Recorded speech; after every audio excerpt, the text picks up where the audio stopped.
Malam ini aku hadir dengan kisah horor Wawa yang tidak kalah menegangkan, Wak, yaitu tentang cerita kelahiran Wawa kita yang diselimuti dengan berbagai kejadian mistis. Nah dulu, Wak, di hari ketika Wawa ini lahir, ibunya si Wawa ini pernah melihat ada banyak sekali sosok astral yang datang untuk menjaga proses persalinan si Wawa ini. Dan usut punya usut, katanya, Wak, sosok-sosok yang datang ini adalah leluhurnya mereka. Dan tentu hal ini berkaitan dengan sejarah silsilah keluarganya si Wawa ini. Dan selain itu, Wak, mereka ini juga sengaja datang untuk menjaga proses kelahiran Wawa ini karena ternyata ada alasannya. Nah, apa alasannya itu, Nadia? Ya dengarlah ini sampai habis. Di sini aku nggak mau banyak-banyak spoiler kali, jadi tanpa berlama-lama kita langsung masuk aja ke apanya ya. Check it out.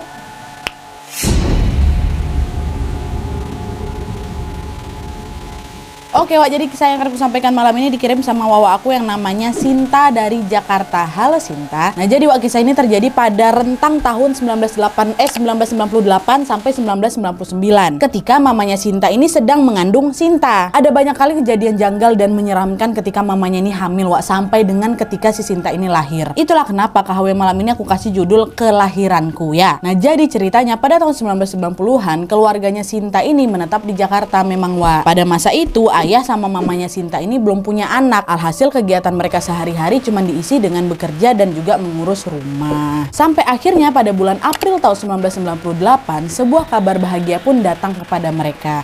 Dimana pada saat itu mamanya Sinta dinyatakan positif hamil.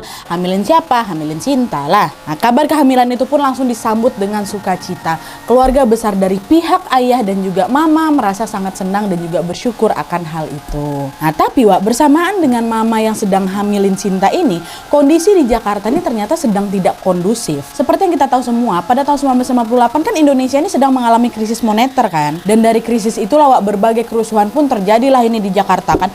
Mulai dari demonstrasi yang berujung dengan tewasnya mahasiswa dari Universitas Trisakti, aksi perusakan, pembakaran, dan juga penjarahan tokoh-tokoh milik warga etnis Tionghoa. Sampai puncaknya adalah apa? Ketika Pak Soeharto mundur dari jabatannya sebagai presiden yang memang menandai berakhirnya rezim Orde Baru. Ya kan? Kalau kalian browsing tentang kondisi Jakarta tahun 1998 memang ada banyak kali, Wak, kerusuhan pada masa itu. Kelihatan kali situasinya betul-betul nggak aman kan. Aku juga ngerasain waktu itu masih kecil kali, mama aku masih bunting ini Azib. Pasti tahu kali lah kalian gimana kegentingan pada saat itu. Nah, di tengah situasi yang sangat kacau ini, Wak, ayah juga kesulitan nih untuk menjaga istrinya si mama karena tuntutan pekerjaannya yang memang sangat sibuk. Dimana pada saat itu ayah ini bekerja sebagai pengurus dan juga kondektur sebuah travel. Hal itulah yang membuat ayah pun sering bepergian keluar kota nih sehingga tidak bisa menemani mama sepanjang hari di rumah.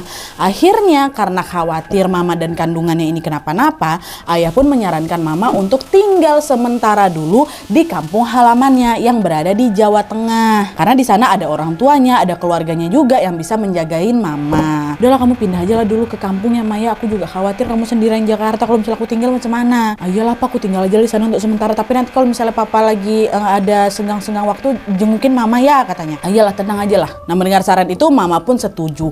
Pas dikasih tahu ini, keesokan harinya, Wak, mereka pun langsung lah berangkat ke Jawa Tengah. Nah dah tuh singkat cerita, akhirnya berangkatlah mereka ke Jawa Tengah ini menuju ke kampung halamannya mama. Pada masa itu, Wak, kampung ini memang masih sepi kali dan lokasinya lumayan pelosok, Nadia, kata si Sinta.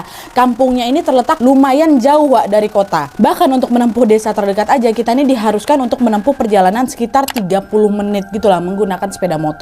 Dan kebanyakan rumah warga di sana juga pada saat itu ya masih berupa rumah-rumah tradisional gitu loh, Wak, yang bagian belakangnya itu ada kebun-kebun gitu. Kebayang lah kalian ya. Dan di kampung itu